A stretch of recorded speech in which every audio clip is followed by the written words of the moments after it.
สงค่ามาสงพ่อแม่พี่น้องผู้ถ่อมยินกูก็กูก้นค่ามาสงตั้งเสียงค่ามาสงค่ามาสงค่ามาสงพ่อแม่พี่น้องผู้ถ่อมยินกูก็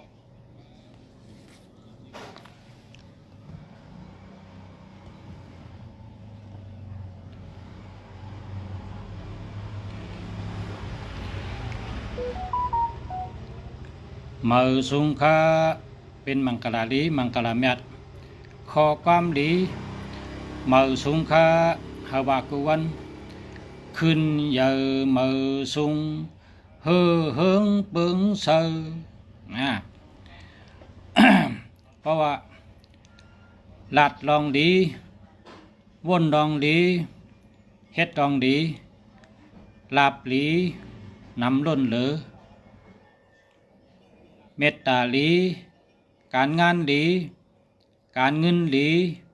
เกี่ยวหลีลาบหลีมาจอมตั้งหลัดหลีตั้งวนหลีตั้งเฮ็ดหลีลาบหลีล้นเหลือกามหลีล้นเหลือเงินคำมากูไผ่กูตั้งคากึ่งเถกไล่หับเงินเข้ามากูไผ่กูตั้งคากึ่งเถกเป็นผู้กามหลีคากึ่งเถกเป็นผู้ไล่หับเงินกูไผ่กูตั้ง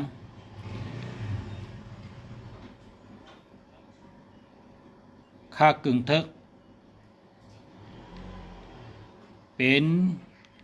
ก้นหักชูเจ้ากูเกาะและก้นกูเกาะหักขะพึกหลัดความหลีพึกวนลองหลีพึกหลัดลองหลีพึกเฮ็ดลองหลีข้ามีเงินนำล้นเหลือข้ามีเงินน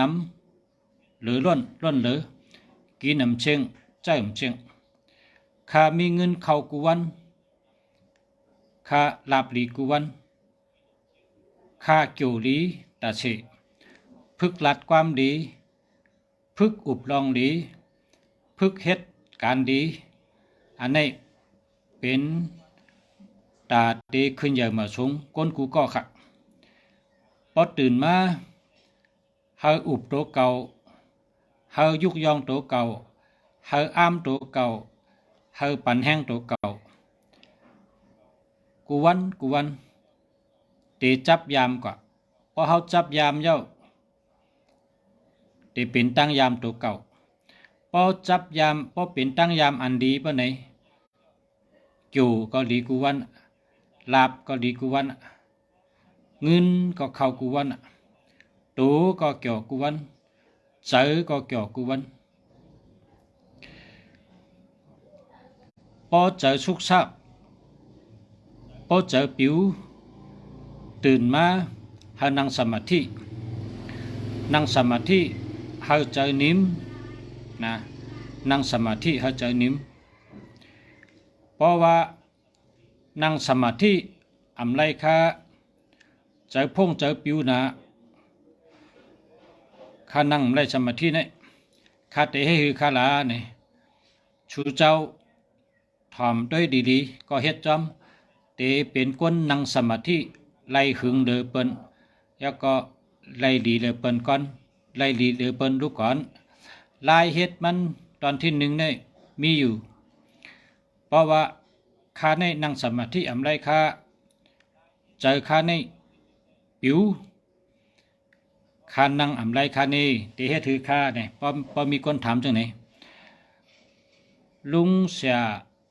เตต่างลาดในชูเจ้าวะพอตื่นมากังเนอเจ้าลุกไวพลาขามศีลหะย่อก็หลอดธรรมจักขณะหลอดธรรมจักพอชูเจ้าหลอดธรรมจักในเจอนิ่มเจอกัดเจอเย็นมีสติมีสมาธิว่นฉังก็เจอปองเจอแรงอยู่ก็เจอนิ่มเจอกัดเจอเกี่ยว นั่งสมาธิก็ได้นำขึ้นได้นำขึ้นให้ในเก้าอันนี้เป็นเริ่มต้นปัทมะเตจะโหอูโหตีกวนเฮากูก็สังว่ากวยกาพระเจ้าอันชูเจ้าหมอเย้านั่งสมาธิไรเย้าในก็ข้าวก็ยันกันต่อค่ะนะคำใจว่าหู้น่ะไรลัดก็มใจแก่น่ะไรลัดก็มใจข้ามีเจตนาเคยลัดปันก็อันไปหู้นั่นก้อยเพราะว่าก็เลยหู้เย้าก็เลยหมอเย้าน้อยก็อันนั้นเป็นสลาคายข้าก็นับยำชูเจ้าแก่หรือเกาค่ะชูเจ้าลักแหลมหรือเกาค่ะชูเจ้ามากมีหรือเกาค่ะชูเจ้าปิญญาใหญ่หรือเกาค่ะนับยำชูเจ้าอยู่คนเจอแก่หรือค่ะมีตังหนำอันคาลัดเนี่ยคาลัดปันก้นตีอันไปหู้ไปหมอตึกเล็บเห็นนะก้นเฮาขาในการเล็บเห็นนี่อย่าไปอายนะอย่าไปอายละเฮาเล็บเห็นติ๊กเฮาใครหู้ลองเลยเฮาก็โหลเล็บเห็นลองนั่นอันใดเฮาไปหู้เฮาโหลคัดเจอเล็บเห็นหนังหึงเตะหู้มาเฮาใครหู้ลองเลยเฮาก็คัดเจอเล็บเห็นหึงได้หู้หึงหู้ไหลเฮาโหลคัดเจอเล็บเห็นการเล็บเห็นนี่อำโหลอายเพออย่าไปอายนะอย่าไปอายละโหลได้คัดเจอเล็บเห็นติ๊กค่ะหนังคือแลอันเฮาคักใครหู้เฮาติได้หู้เมียวเลยเฮาไปหู้เฮาติหู้มาก็เพราะฉะนั้นแค่นต่อคัดเจอเล็บเห็นนำเสกำค่ะ กำในอุบยอลัดต่อกันยออุบยอสืบเสียในก็ติดด้วยหมายพงปันปอมีพี่น้องเขาหมายพงจ่องหลีจ่องมีเงินจ่องหลัดเพอันไหนก็ด้วยปันใดยาวก็ใครเตรียมมาว่าข้าเกิดวันติดอาศักคาไรกันได้หนึ่งมาสุงคาปีในเป็นหือคาเตรียมว่ามาสุงคาในอ่อนตังนะเตรียมมาสุงคาเนี่ยพอเตรียมดิกไทยก็สวัสดีครับผมเกิดวันนี้อายุเท่านี้พอเตรียมดิกไทยพอเตรียมดิกมันก็จุนโตเองกานี้แกสัปปตินี้เจ้าจานี้อัดเด็ดบาเล่าตรงแล้วก็เตรียมมานะพอเตรียมดิกไตก็วันเกิดเทอายุเฮนั่นนะเฮ็ดจังนั้นไงนะถามคำมาอะไรค่ะมาสุงคา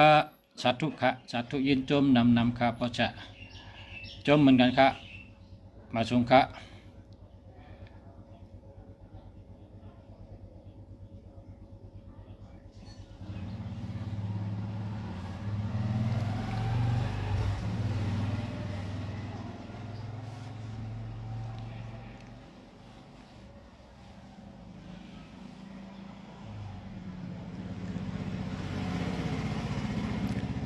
กาโจก้นอ่ำไปถามกาโจเพิ่มไปถามในลุงสาติสอนบรรกาถารับตาเฮอหันรับตาเฮอหันเฮาใครหันลองสังก็เฮอรับตาให้แล้วลดกาถาในขณะใครหู้ลองสังใครหันลองสังก็เฮอรับตาให้ลดกาถาในติดขณะลดว่าจังไหนครับกาถาอันเฮาไข่หันนั้นเฮาติหันค่ะเฮาไข่หันอีสังเฮาไข่หันเจิงหือเฮาไข่หันเมียวเลยอุปมามันว่าข้าไข่ฮู้ว่าเมื่อพุกในที่ติออกสังเนี่ยเมื่อพุกในที่ตัวเราติออกเนี่ยเฮาไข่ฮู้พอไข่ฮู้ก็รับตาให้ก็รอดกระถาในติขณะพอนอนให้รอดก็เลยนั่งให้รอดก็เลยรับตาให้รอดก็เลยนอนให้รอดก็เลยนั่งให้รอดก็เลยรอดกระถาในขณะใครหู้อันเหลอใครหู้เมียวเหลอใครหันอันเหลอใครหันลองเลยก็รับตาให้รอดกระถาในติขณะเพราะว่ากู้สู่ปรามีชูเจ้าเป่งปอเปิ้นก็ชูเจ้าติหันนะเปิ้นวันนั้น อันติสละอันปันมาในวันนั้นค่ะเนาะอันในกระถางวันนี้ค่ะนะโมตัสสะภะคะวะโตอะระหะโตสัมมาสัมพุทธัสสะนะโมตัสสะภะคะวะโตอะระหะโตสัมมาสัมพุทธัสสะนะโมตัสสะภะคะวะโตอะระหะโตสัมมาสัมพุทธัสสะ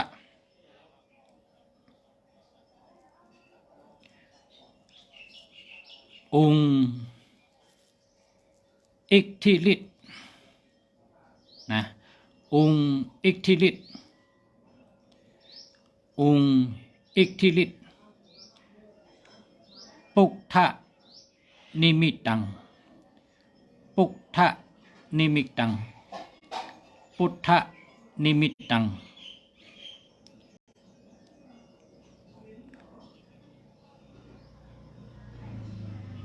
ทีสะ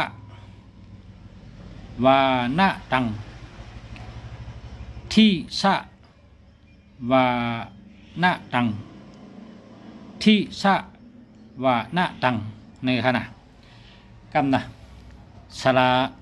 ลุงสลาเตเตรียมปันขณะปักกัวนะ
แต้มกับปัญญาค่ะ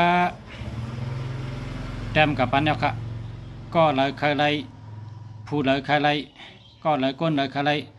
เจ้าเลยใครไรก็แต้มเอาขนาดมาสูงกลางวันค่ะประชาให้อยู่ดีมีเงินหาหังดีกึกปืนหาอยู่เย็นยาวเสียกรรมค่ะสาธุสาธุสาธุเหมือนกันค่ะย้อนให้ชูเจ้าก็ให้อยู่ดีกินหวานให้อยู่ดีมีเงินให้หังดีกึกปืนให้อายุยืนยาวให้อยู่ดีกินหวานเหตุการณ์สองก็ให้อ่องให้มีคนจอยนำให้คนตั้งหลายหักให้เป็นหักเป็นแป้งค่ะให้เมตตาดีค่ะย้อนให้ดีเสียนตอนเก่าเหมือนกันค่ะยินจมกะมาชมกะชาตุกะชาตุกะชาตุกะชาตุชาตุชาตุยินจมกะขอบใจกะในการเตรียมปนขณะ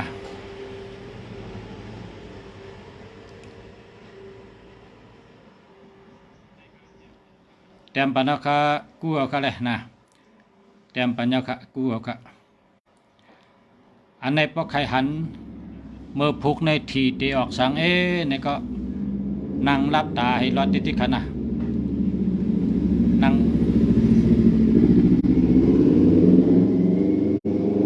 พอตีนอนหลอดเถียเขาตีนอนก็แต่ไรนอนผันนะแต่ไรนอนผันแต่ไรผันหันตัวตีออกนะ เพราะว่ารอดอยู่เล่มไปพันในก็มันปองว่าปารามีเฮาข้ามไปถึงหรือไรคัดเจอรอดแทงนะรอดน้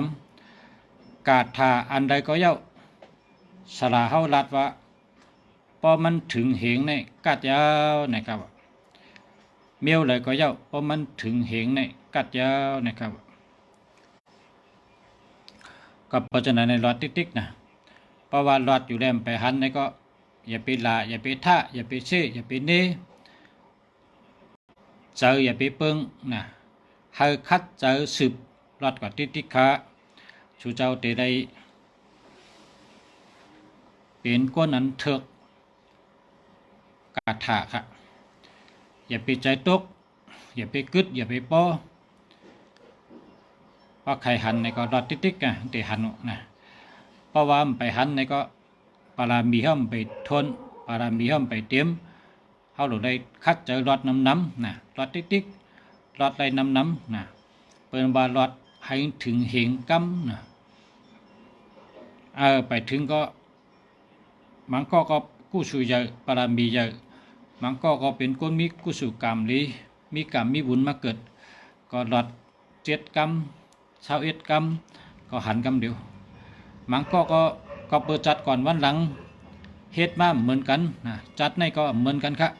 อันเท่าใครอยู่หันหน้ากันนู้นในก็เหตุการณ์ก็เหมือนกันตั้งเฮ็ดก็เหมือนกันตั้งยังอ่านก็เหมือนกันลองกินลองย่ำก็เหมือนกันลองเฮ็ดลองสร้างก็เหมือนกันก็เพราะฉะนั้นได้กุศลในก็มันเปลี่ยนกันนะก็เปิดเฮ็ดเหมือนกันนู้เฮ็ดเผาเฮ็ดมันก็อันคัดเจอบ้านลองเลยการดีเนี่ยก็อันคัดใจนั่นก็แต่มีบุญแต่มีปารามีแต่มีกุศลเยอะนะก้นหมังก็คัดเจอก้นหมังก็มีข้าวยามก้นหมังก็จางเฮ็ดเจนในก็เป็นโดยอาจองลองตั้งเห็นไม่เมียวจังว่าเมื่อเร็วก็เฮ็ดเหมือนกันเมื่อนานมาก็พูดมันเหมือนกันหรอกก็เพื่อว่าอันเท่าหันหนูตัวเดียวเขาก็เฮ็ดเหมือนกันเนาะหนึ่งก็เฮ็ดหนึ่งตังห้างเผอห้างมันอยู่ที่ตัวมันอยู่ที่เจอตัวเผอเจอมันพอได้เฮ็ดจังก็นะเฮ็ดจังหือก็ไรเหมือนหนังกงเงาเขาในเขาเฮ็ดจังหือก็มันไรจังนั้นฮะ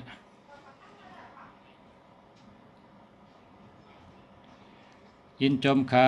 ขอบใจค่ะกาถาพอจะปันกัดเตะเขา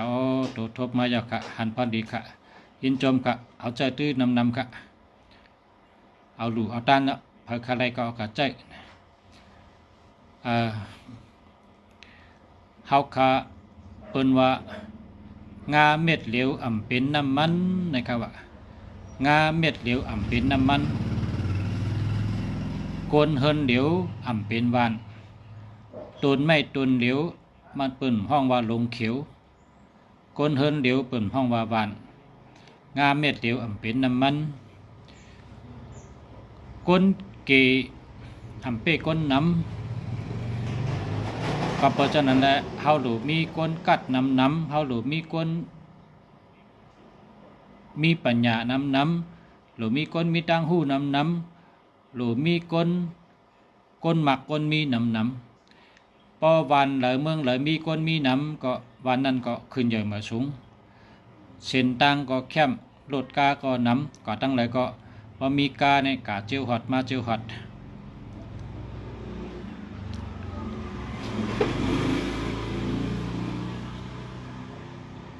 เอาค่ะเอาน้ำหมักดีค่ะกระถานในเอาน้ำหมักดีเต้ๆค่ะยินจมกันนะขอบใจค่ะที่เอากันนับชาตุค่ะเอากันน้ำหมักค่ะละมีทางตั้งนำค่ะกระถาเตสืบลัดกว่าวันอิดนะก็เพื่อว่าป้องน้ำมันต้องไหลพอเมียนมือตัน1 วัน 1 ปุก1 วัน 2 ปุกจะในก็เตลัดกว่าติ๊กกระถาแต่มีน้ำนะเพราะว่าพอมีพี่น้องเขาซื้อปั๊บมันในก็กับสืบมาก็มีขายค่ะนะ1 ปั๊บ200 บาท ค่ะเนาะ1ปรับ200 บาทกาถาอันที่พอชาเอาปันกันเนี่ยมันปอดง่ายๆค่ะเอามาส่งค่ะ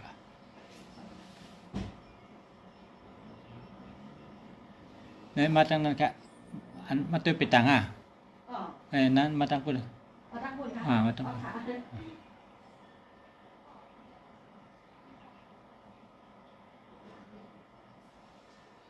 จังหลุนเนี่ยหนุนเนี่ยท่าอ๋อ